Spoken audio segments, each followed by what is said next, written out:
Friends, இந்த முதலீட்டு களம் பதிவில் நாம பேச போற தலைப்பு லாக்டவுன் பொருளாதாரத்தில் என்ன நடக்கிறது.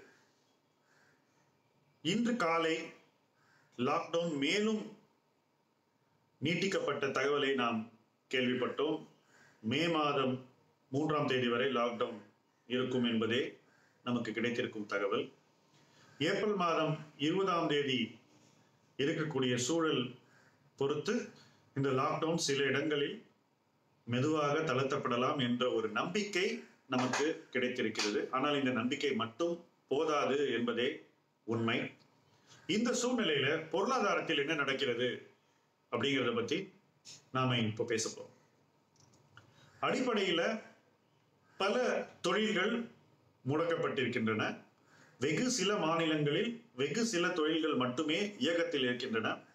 அந்த தொழில்கள் கண்டினியூஸ் ப்ராசஸ் இண்டஸ்ட்ரீஸாக இருக்கலாம், அல்லது பவர் அது மாதிரியான அத்தியாவசிய துறைகளாக இருக்கலாம், அல்லது தனிமைப்படுத்தப்பட்ட இடத்தில் நடக்கக்கூடிய மண்டலங்களில் இயங்கும் தொழில்களாக இருக்கலாம். இவற்றை தவிர்த்து நிறைய பேரை வேலை வாய்ப்பில் ஈடுபடுத்தக்கூடிய தொழில்கள் பெருவாரியாக முடக்கத்தில் தான் இருக்கின்றன. இது நாடு தழுவிய ஒரு நிகழ்வாகவே இருக்கிறது. அரசு இப்பொழுது இந்த நோய் எப்படி கட்டுப்படுத்த வேண்டும் என்ற ஒரே நோக்கத்தில் இயங்கி கொண்டிருக்கிறது. இது மத்திய அரசா இருந்தாலும் சரி, மாநில அரசா இருந்தாலும் சரி, எல்லாருடைய எனர்ஜியும் நோய் எப்படி கட்டுப்படுத்த வேண்டும் என்பதில் இருக்கிறது. மக்களுக்கு தேவையான அடிப்படைகளை கொடுப்பதில் எல்லா அரசுகளுமே மும்முரமாக செயல்பட்டு கொண்டிருக்கின்றன என்றுதான் சொல்ல வேண்டும்.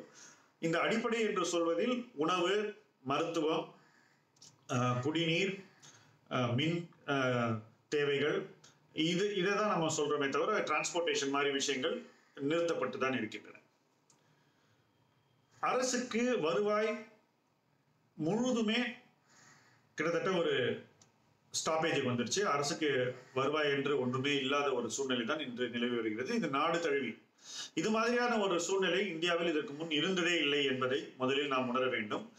அரசின் வருவாய் கம்ப்ளீட்டா ஸ்டாப் ஆயிடுச்சு. ஆனா அரசு தன்னுடைய செலவுகளை தொடர்ந்து செய்ய வேண்டிய ஒரு இடத்தில் இருக்கிறது. இப்ப எங்கிருந்து கிடைக்கும் அரசுகளுக்கு நிதி ஆதாரம்? அது மத்திய அரசாக இருந்தாலும் சரி, மாநில அரசாக இருந்தாலும் சரி, எல்லா அரசுகளுமே இன்று கடன் வாங்கித்தான் செலவு செய்கிறார்கள். ஆக சந்தையில் அரசுகள் கடன் வாங்குகிறார்கள். அப்ப சில அரசுகளால குறைந்த வட்டிக்கும், சில அரசுகள் அதிகமான வட்டி கொடுத்தும் இந்த கடனை வாங்கி மக்கள் நலனில் செலவு செய்து வருகிறார்கள். நிறைய டிஃபரன்ஸ் இருக்கு. இப்ப தமிழ்நாடும் கேரளாவும் பக்கத்து மாநிலங்கள். ஆனால் நம்ம கடன் வாங்கக்கூடிய வட்டிக்கும் கேரளா வாங்கக்கூடிய வட்டிக்கும் நிறைய வித்தியாசம் இருக்கு. தமிழகத்திற்கு குறைந்த வட்டியில் கடன் கிடைக்கிறது. கேரளா மிக அதிகமான வட்டியை கொடுக்க வேண்டிய இடத்தில் தான் இருக்கிறது. ஏன்னா சந்தை அந்த அரசின் நிர்வாகத்தின் மீது அவ்வளவு நம்பிக்கை காட்டவில்லை. மத்திய அரசுக்கு குறைவான ஒரு வட்டியில் கடன் கிடைத்துக் கொண்டிருக்கும். இதுதான் இயல்பாக நடக்கக்கூடிய ஒரு விஷயம். இப்ப கடன் வாங்கிதான் அரசுகள் செலவு செய்ய வேண்டும். மறுபடியும் பொருளாதாரம் இயக்கத்திற்கு வரும்போது அரசின் வருவாய் துவங்கும், மெதுவாக வளரும். இயல்பு நிலைக்கு வருவதற்கு எவ்வளவு நாள் ஆகும்ன்றது பத்தி இப்ப யாருமே சொல்ல முடியாது. அப்ப அந்த இயல்பு நிலை வர வரைக்கும் அரசுகள் தொடர்ந்து கடன் வாங்கித்தான் செலவு செய்ய வேண்டும். அது மத்திய அரசாக இருந்தாலும் சரி, மாநில அரசாக இருந்தாலும் சரி, கடனின் அடிப்படையில் தான் அரசுகள் இன்று இயங்குகின்றன. ஆல்மோஸ்ட் முழுதுமே இயங்குகின்றன. இது மாதிரியான ஒரு சூழ்நிலையும் நம்ம வரலாற்றில் இல்லாதுன்னு தான் நம்ம சொல்லணும். இந்த சூழல் எவ்வளவு சீக்கிரம் விலகுமோ அவ்வளவு சீக்கிரம் எல்லோருக்குமே நல்லது. இது நீடிக்க கூடாது அப்படிங்கிறது தான் முக்கியம். இப்ப லாக்டவுனோட கான்டெக்ஸ்டே எவ்வளவு சீக்கிரம் இந்த சூழ்நிலையிலிருந்து நம்ம விலக முடியும் அப்படிங்கிறதா நம்மளுடைய பார்வையாக இருக்க வேண்டும். அதுதான் லாக்டவுனை பத்தி நம்ம முக்கியமாக புரிந்து கொள்ள வேண்டிய ஒரு விஷயம். ஏன்னா நமக்கு என்ன கிடைக்கும்னு எல்லோருமே பார்த்து கொண்டிருக்கிற ஒரு சூழ்நிலையில அரசு இயங்க வேண்டும் அப்படிங்கிறது தான் நம்ம பிரைமரியா பார்க்கணும். ஏன்னா இன்னைக்கு அரசு இயங்குறதுனால தான் நம்மளால இன்னைக்கு பீஸ்ஃபுல்லா இருக்க முடியுது. அப்ப அரசினுடைய இயக்கத்துக்கு தேவையான நிதி ஆதாரங்கள் மீண்டும் அரசுக்கு கிடைக்க வேண்டும். அதுதான் நார்மல்சி. அது கிடைக்கும் போது நமக்கும் தேவையான பல விஷயங்கள் கிடைத்திருக்கும். ஸோ இது ரெண்டும் கனெக்டட். ஆகவே இந்த அரசு எனக்கு என்ன செய்தது, போதுமானது செய்ததா அப்படின்ற ஒரு கேள்வி தொடர்ந்து நாம எழுப்பும் போது இதை பற்றி கொஞ்சம் சிந்திக்க வேண்டும். ஏன்னா எங்கிருந்து செய்ய முடியும்ன்றது பாத்தீங்கன்னா கடன் வாங்கி தான் செய்ய வேண்டும். அப்போ அரசு கணக்கில்லாத கடன் வாங்கி செலவு பண்ணிச்சுன்னா, அது மத்திய அரசோ மாநில அரசோ யாரா இருந்தாலும், அந்த கவர்மெண்டோட கிரெடிபிலிட்டி சந்தையில கீழே போயிடும். அப்ப அரசு இன்னும் அதிக வட்டிக்கு கடன் வாங்க வேண்டி இருக்கும். ஒரு காலகட்டத்தில் கடன் கொடுப்பதற்கு கூட பல பேர் தயங்கலாம். ஆகவே அரசு என்பது பொறுப்பாக இயங்க வேண்டிய ஒரு இடத்தில் இருக்கிறது. வருவாயே இல்லாத ஒரு சூழ்நிலையை கூட ரொம்ப ஜாக்கிரதையாகவும் ரொம்ப கேர்ஃபுல்லாகவும் அரசு நகர வேண்டிய இடத்துல தான் இருக்கிறது. இது எந்த அரசுன்றதை பத்தி இல்லை, எல்லா அரசுகளுமே. இந்த ஒரு விஷயத்தை நம்ம புரிந்து கொண்டால் அடுத்த விஷயத்துக்கு போகலாம். அது என்னன்னா, அரசால எவ்வளவு செய்ய முடியும்? ஒரு கடன் வாங்கி செலவு செய்யக்கூடிய ஒரு நிறுவனம், அதுவும் ஆண்டின் முதல் நாள்ல இருந்தே கடன்ல தான் இருக்கு. ₹1 கூட இன்கம் வர்றதுக்கு முன்னாடி கடன் வாங்கி செலவு பண்ணணும்.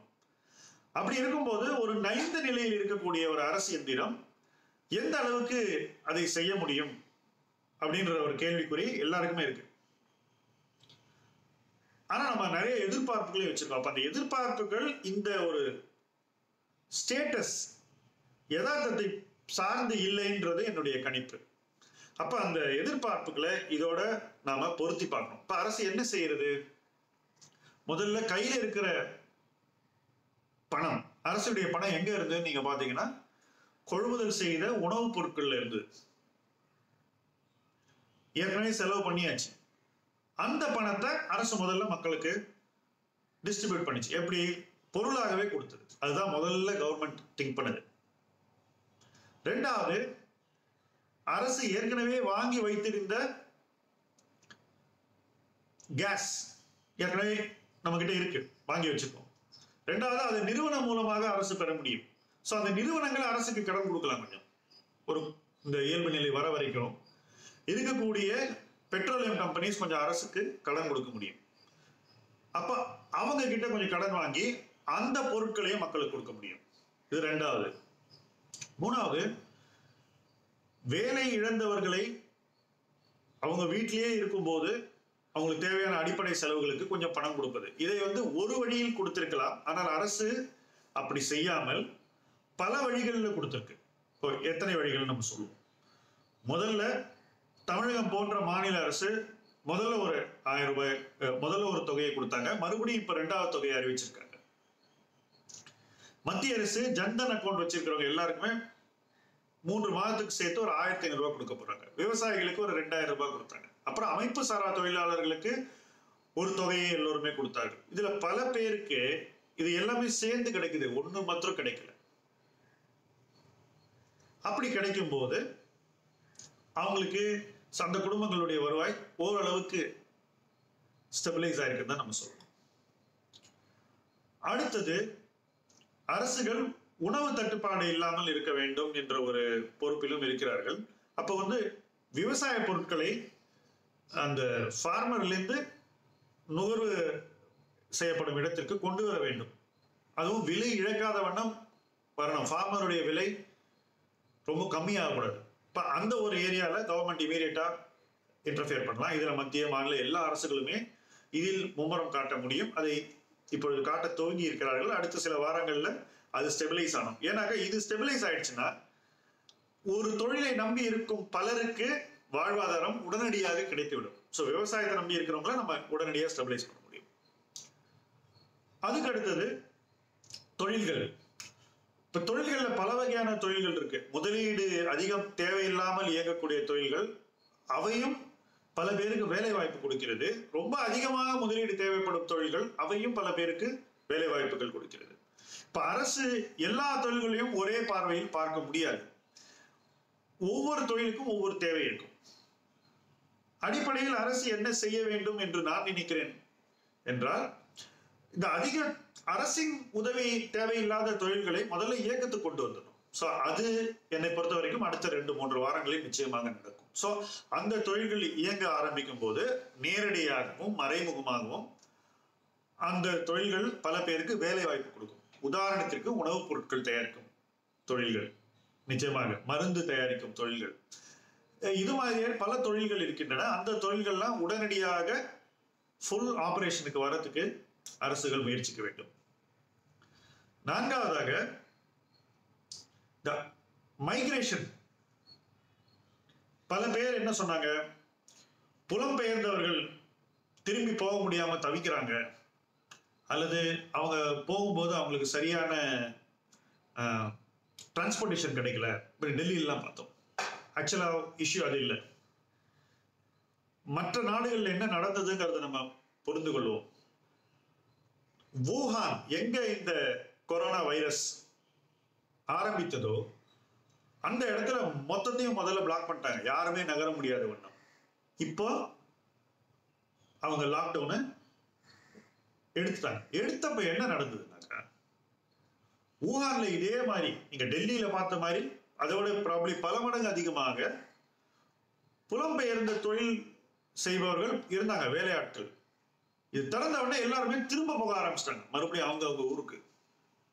அப்போ அந்த பொருளாதாரமே இயங்க முடியாத ஒரு இடத்துல இன்னைக்கு வூஹான் இருக்கு. பல சைனீஸ் ஃபேக்டரிஸ் ரன் பண்ண முடியல அவங்களால, ஏன்னா ஆட்கள் திரும்பி போயிட்டாங்க.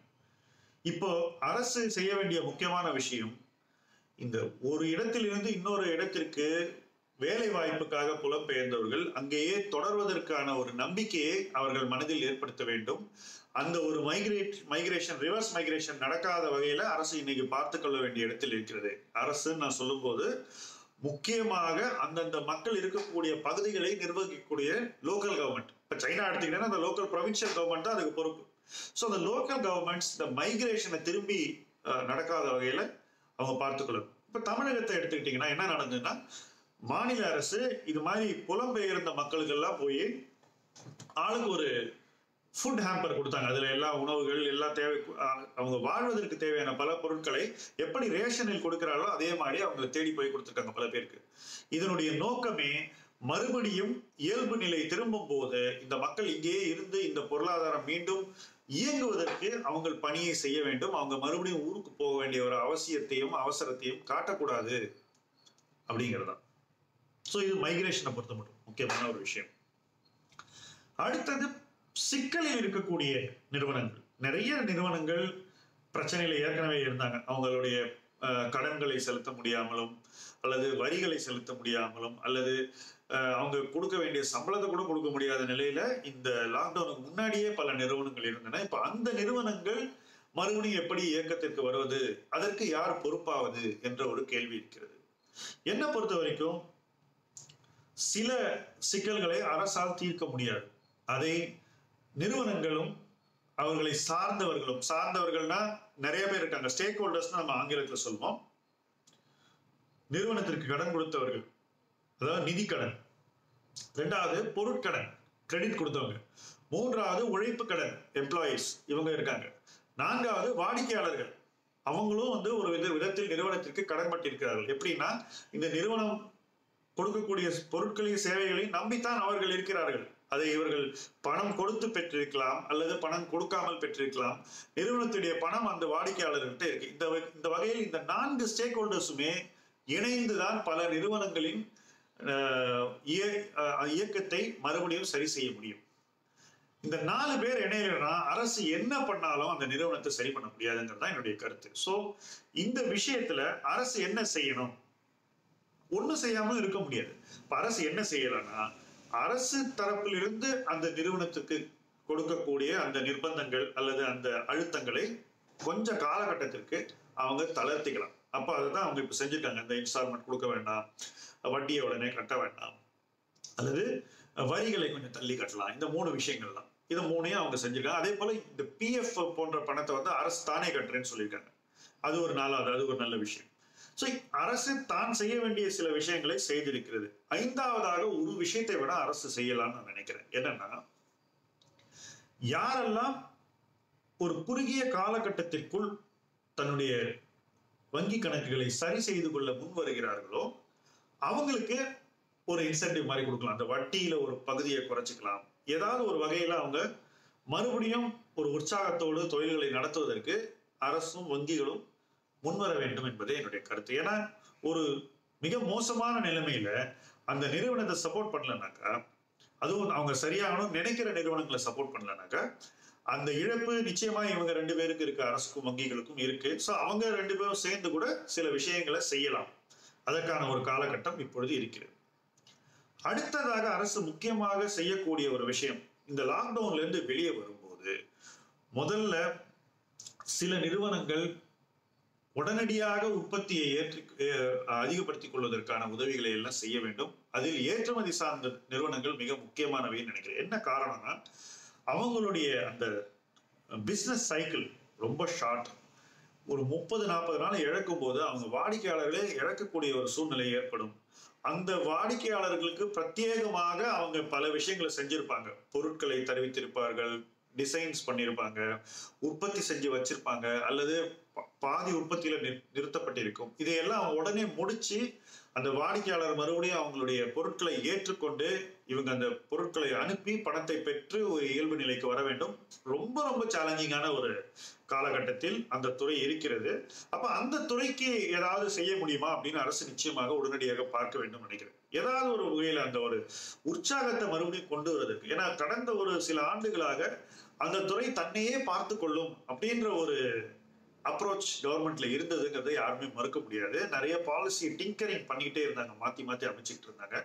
அந்த மாதிரியான ஒரு சூழல் இப்ப இல்ல. அப்ப இப்ப செய்யக்கூடிய டிங்கரிங் அந்த துறைக்கு ஏதாவது கொடுக்குற மாதிரி இருக்கணும். அட்லீஸ்ட் ஒரு சைக்கலாஜிக்கல் பூஸ்ட் கொடுக்குற மாதிரி ஏதாவது இருக்கணும்னு நினைக்கிறேன். ஏன்னா பிரச்சனைகளை அடிப்படையாக சால்வ் பண்றது நிறுவனங்களும் அந்த ஸ்டேக் ஹோல்டர்ஸும் தான். ஆனா அரசு ஏதாவது தன் பக்கம் நிற்கிறதுன்ற அந்த ஒரு மொரால் பூஸ்டர் நிச்சயமாக அவர்களுக்கு உதவுன்றத மாற்று கருத்தை இருக்க முடியாது. அதை செய்ய வேண்டிய இடத்தில் தான் எல்லோருமே இருக்கிறோம். அப்ப அதை செய்யணும். இதை தவிர அரசு என்ன செய்ய முடியும்? நிறைய எக்ஸ்பெக்டேஷன்ஸ் நான் பாக்குறேன். பொதுவெளியில் இவ்வளவு பணம் கொடுக்கலாம், மாசத்துக்கு ஒவ்வொருத்தருக்கும் இவ்வளவு பணம் கொடுக்கலாம், இவ்வளவு 1000 கொடுக்கலாம், அமெரிக்கால இவ்வளவு கொடுத்துருக்காங்க, சிங்கப்பூர்ல இவ்வளவு கொடுத்துருக்காங்க. இதையெல்லாம் செய்யக்கூடிய இடத்துல இந்திய அரசு இல்லை. இதை நம்ம முதல்ல ஏத்துக்கணும். நம்ம கவர்மெண்ட் அதெல்லாம் பண்ணிச்சுன்னா பொருளாதாரம் நிலை குலைந்து போய்விடும்.